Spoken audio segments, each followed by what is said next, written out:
Hai kawan Sinai, selamat ketemu kembali dengan saya di sini. Saya akan melanjutkan cerita tentang berdirinya Yayasan Sinai. Yayasan Sinai ini sudah berjalan dari tahun 91 sampai hari ini, dan ada banyak unsur-unsur yang ada di dalam yayasan. Tentunya kami tidak berjalan sendiri. Belakangan saya sudah berjalan kurang lebih 5-6 tahun.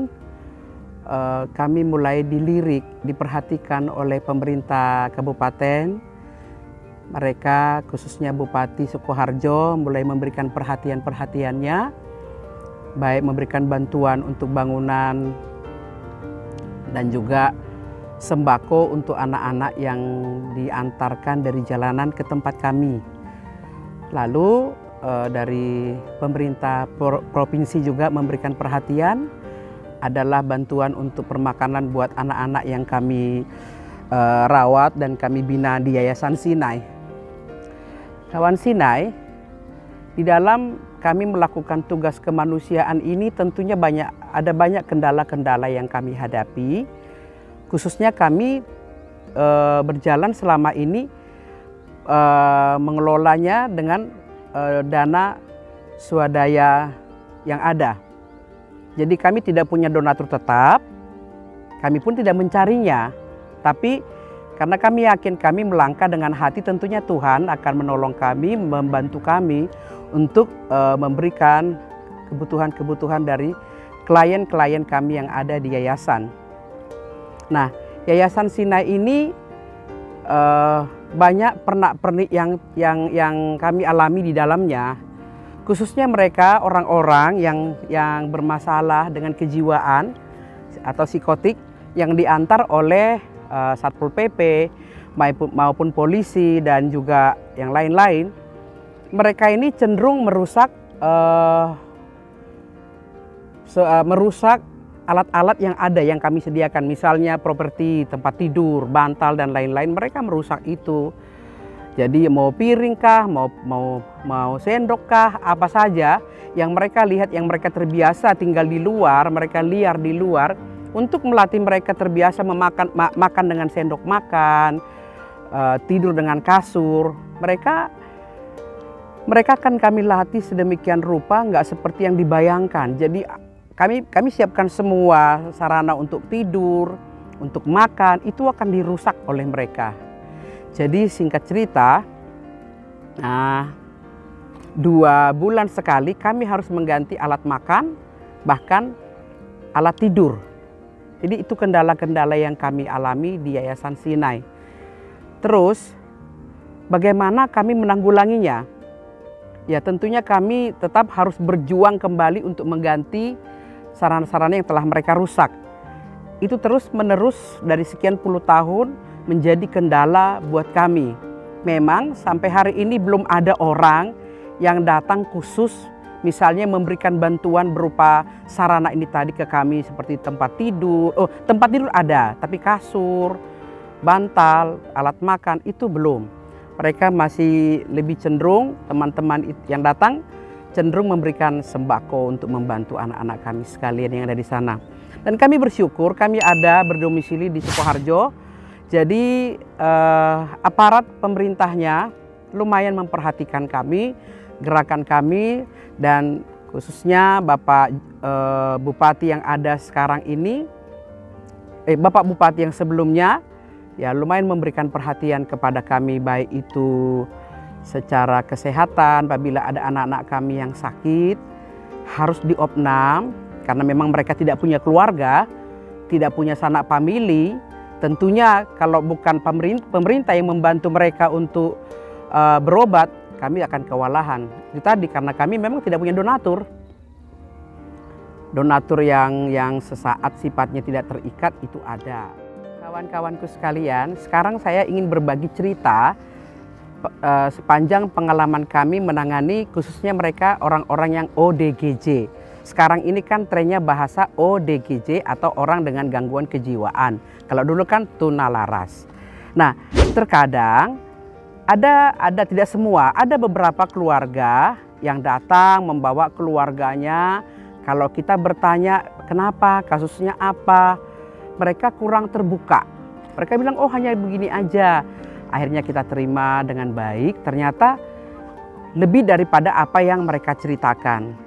Kalau dikatakan, kami kan juga memang pekerja sosial memberikan hidup kami, hati kami kepada mereka-mereka yang kurang beruntung.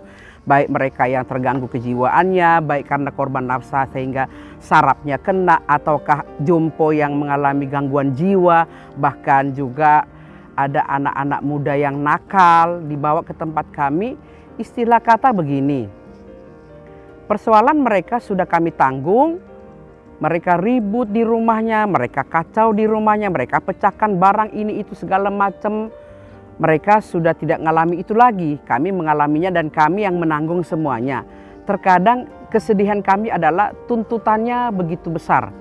Jadi mereka berpatokan sekian bulan harus sembuh. Kami seringkali berkata kami ini bukan Tuhan. Tuhan itu pemilik jiwa. Tuhan yang ciptakan manusia, memberikan jiwanya, dan kalau jiwa ini pecah, memang perlu ada pembinaan, ada rehab. Dokter jiwa pun saya kira tidak langsung bisa bilang ini mengatakan itu sembuh. Tapi terkadang adalah tidak semua keluarga, ada keluarga yang mengerti, banyak keluarga yang memahami bagaimana kami sulitnya menangani orang-orang seperti ini. Kadang-kadang ya ingin nangis kalau tiba-tiba sekali waktu, contoh, Yayasan Sinai pernah mengalami musibah kebanjiran. Kami pernah kebanjiran tahun 2007. Itu semuanya tiba-tiba saja datang dan banyak perabotan-perabotan kami yang rusak. Dan tentunya tas-tasnya para pasien juga dibawa banjir. Sekali waktu kami lagi heboh-hebohnya pindahkan barang-barang, menyelamatkan semua pasien yang kurang lebih 200 itu mengungsi ke salah satu tempat. Tiba-tiba datang keluarga mau ambil, cari tasnya, harus ketemu juga. Padahal itu anak sudah diantar sekian tahun. Ya itu sedihnya di situ. Terkadang kita rasa capek, kasihan. Ibarat kata tidak sesuai dengan apa yang kami terima. Artinya bukan terima masalah materi, tapi maksudnya ucapan terima kasihnya. Tapi ada hal-hal yang membuat kami bahagia. Bahagianya kawan-kawan, kalau mereka sembuh, mereka kembali ke masyarakat, mereka kembali bekerja dan lain-lain, dan mereka menjadi orang. Ya kami bahagia banget, tapi ada sedihnya. Sedihnya begini, kalau mereka udah berlama-lama di tempat kami, udah menganggap dia seperti anak, seperti keluarga, begitu pergi meninggalkan kami rasa kehilangan. Dan kalau mereka sudah di luar, mereka tidak mau dikatakan mantan dari Sinai. Mereka akan mengelak, jangan dibilang kami mantan Sinai. Jadi memang sesuka dukanya melayani orang-orang seperti ini. Kalau mereka mantan dari universitas yang keren, mungkin universitas 11 atau universitas yang lain-lain, mereka akan bangga dikatakan lulusan dari sana. Tapi kalau dari Sinai, mereka jarang sekali mau mengakui diri mereka dari sini.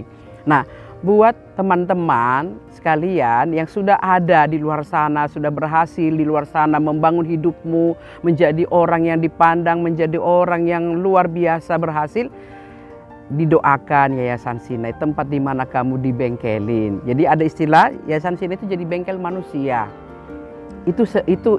Itulah pernak-pernik pelayanan kami. Kadang-kadang keluarga nggak pernah berpikir apakah Bapak dan Ibu Titus ini pernah nggak mengalami kekerasan. Kami pernah mengalami kekerasan oleh mereka. Kita enak-enak mandikan, lagi maaf kata lagi dicebokin, tahu-tahu muka kita kena. Itu kita alami. Saya lagi mandikan satu cewek, tahu-tahu kepala dipukul sampai bocor. Itulah sedikit sekelumit hal-hal yang pernah kami alami di Yayasan Sinai. Dan kalau berjalan sampai hari ini itu karena karunia Tuhan, karena kemampuan dari Tuhan.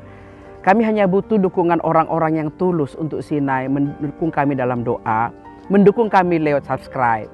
Ya, jadi Sinai ini berjalan bukan karena bukan spesial bisnis, tidak ada bisnis di dalam. Semuanya murni karena kemanusiaan. Tuhan tahu hati kami, bagaimana kami mencintai mereka seperti diri kami sendiri. Hanya mungkin cara kami berbeda dengan cara keluarga. Kami perlu kasih sayang itu kan tidak harus lembek, perlu tegas, perlu mengatakan tidak. ya toh. Jadi orang kadang-kadang berpikir, oh kasih sayang itu kan harus lembut-lembut, nggak bisa. Karena ada beberapa klien kami kalau disuruh mandi ya, itu sampai 5 minggu nggak akan mandi-mandi. Tapi kalau bilang mandi, itu baru pergi berangkat mandi. Jadi itu namanya kasih sayang yang penuh dengan ketegasan. Dan kami bersyukur tinggal di daerah Sukoharjo dan khususnya Desa Kutu, warga di mana kami tinggal, mereka itu sangat begitu respect dengan kami. Jadi kalau ada salah satu di antara klien kami yang pergi keluar dari asrama, mereka akan lari datang ke rumah memberitahukan anak-anak kami ada yang keluar dari asrama. Baik RT, lurah, camat, dan juga bupatinya respect dengan Yayasan Sinai. Terima kasih banyak untuk pemerintah yang mengayomi Yayasan Sinai. Terima kasih untuk Satpol PP yang menjadi rekan kerja. Juga Pak Polisi yang ada di Grogol dan sekitarnya, terima kasih banyak sudah menjadi rekanan kerja untuk Yayasan Sinai. Jangan lupa kawan-kawanku sekalian, kami dibantu ya. Ada lagi kawan, pengalaman yang menyakitkan dan menyedihkan. Ada satu klien kami dari satu daerah. Keluarganya datang berbondong-bondong membawa. Kita berpikir, wah ini keluarga begitu perhatian ya dengan keluarganya. Singkat cerita, dalam beberapa bulan kemudian ternyata ketahuan si klien ini punya sakit kanker usus. Dan kami harus bawa berobat ulang-ulang. Kami hubungi keluarga yang memberikan nomor telepon rumah, telepon handphone, semuanya tidak nyambung. Sekali waktu saya ada kesempatan pergi ke daerah ini, ternyata mereka pindah diam-diam. Terus, tidak lama namanya manusia kan kami berupaya untuk mengobati, akhirnya Tuhan jua yang ambil keputusan, meninggal. Dan kami capek mencari keluarganya. Dan sudah meninggal kurang lebih 15 tahun yang lampau. Sampai hari ini keluarga tidak mencari. Dan tidak 1-2 kawan. Adalah kurang lebih 8 orang. Dan kami sedih. Kenapa ya kok dibuang begitu aja, tidak diperdulikan. Harusnya kalau kita menitipkan keluarga kita yang kita sayangi satu tempat, mungkin katakanlah yayasan itu tidak menuntut Anda untuk membayar kebutuhannya, memberi kebutuhannya. Karena kami tahu kami pasti bisalah, mungkin hanya makan dan minum kami bisa menanggulanginya. Tapi pada waktu menyerahkan, jangan pergi menghilang begitu aja. Belum lagi kalau kami bisa Bapak Ibu bayangkan bagaimana Bapak Ibu repot sekali di rumah, tidak bisa tidur, tidak bisa tenang hanya karena seorang anak. Akhirnya ditimpahkan ke orang lain, ke Yayasan Sinai. Akhirnya kami yang terganggu tidur dan lain-lain, dan kami tidak pernah mengeluhkan masalah itu. Tapi kalau ditelepon, Bu yang ramah menjawabnya. Jangan diabaikan dan jangan kami kayak apa ya? Kayak penagih penagih hutang. Memang nggak semua, adalah 1, 2, 3, 4, 5, 6, 7, 8. Selebihnya memang ada yang baik-baik. Nah, itu pengalaman-pengalaman kami di Yayasan Sinai. Ya manisnya itu tadi, kalau mereka sembuh, mereka berhasil, ada yang jadi pendeta, jadi pengusaha, ada yang jadi guru, ada yang jadi dokter. Kami bangga, walaupun kami nggak pernah kecipratan sih dengan keberhasilannya, tapi kami bahagia. Lebih bahagia lagi kalau mereka sesekali datang berkunjung ke Yayasan Sinai tanpa harus membawa apa-apa, enggak apa-apa. Yang penting datang sowan ke Sinai. Minimal Anda tahu, oh Anda berasal dari situ. Yang tadinya sudah nggak ada harapan, dokter angkat tangan, namanya jiwa yang udah rusak, jiwa pecah, amburadul, nggak karu-karuan, siapa yang mau peduli? Anda berak saja maaf kata kami cebokin, ya toh, makan disuapin, ya toh. Tapi begitu Anda sembuh, jangan alergi, wah aku izin, aku malu, mantan dari Sinai. Harusnya nggak begitu, ya. Mungkin di mana aja, di rehab mana saja, belajar menghargai karena mereka itu bersusah payah memberikan kasih sayangnya yang tidak ada hubungan darah, nggak ada hubungan apapun dengan kawan-kawan sekalian. Tapi mereka mau berjuang, mereka mau mengorbankan waktu mereka untuk Anda. Jadi itu pengalaman-pengalaman yang pernah kami alami yang sampai hari ini masih ada. Jadi tolong kalau ada keluarga-keluarga misalnya yang tak naruh keluarganya di Yayasan Sinai, lewat konten ini siapa tahu menonton. Ingat, oh iya aku ada keluarga di sana, ndak usah malu. Karena namanya sakit jiwa itu ndak ada orang bercita-cita pengen sakit jiwa. Itu bukan aib, nggak usah malu. Datang saja ke Sinai, oh ya ada keluarga aku di sana, jadi jangan pura-pura tidak tahu.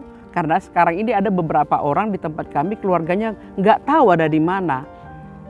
Jadi kadang-kadang mereka bilang aku kepengen ketemu keluargaku, lah keluarganya dihubungi nggak tahu di mana rimbanya. Makanya lagu tak tahu di mana rimbamu. Jadi saya berharap kita ini adalah manusia makhluk sosial.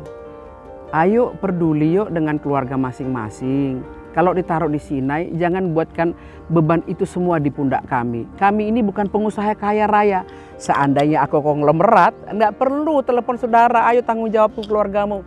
Saya akan buatkan rumah-rumah jompo sendiri, akan buatkan untuk anak jalanan sendiri, buatkan untuk nafsa sendiri, buatkan untuk OGDJ sendiri, baru saya support semua makanan-makanan kalau saya punya tambang emas sedunia.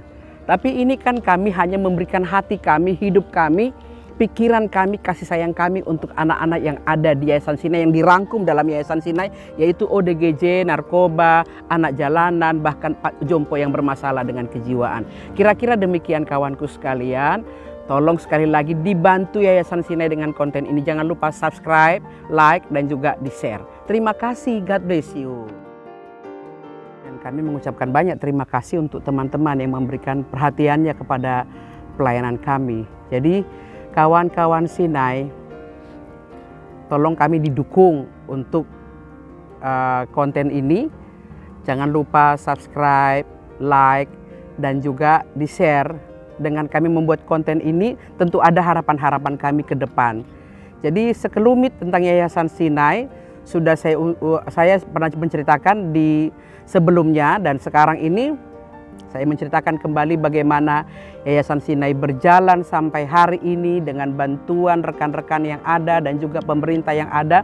Untuk pemerintah yang ada, terima kasih banyak. Bapak Ibu sekalian sudah memberikan kepada kami bantuan, perhatian, dan semangat yang diberikan kepada kami, mendukung kami. Itu sangat memotivasi kami untuk terus maju, melakukan, mengentaskan manusia dari keterpurukannya. Demikian kawan Sinai, selamat siang.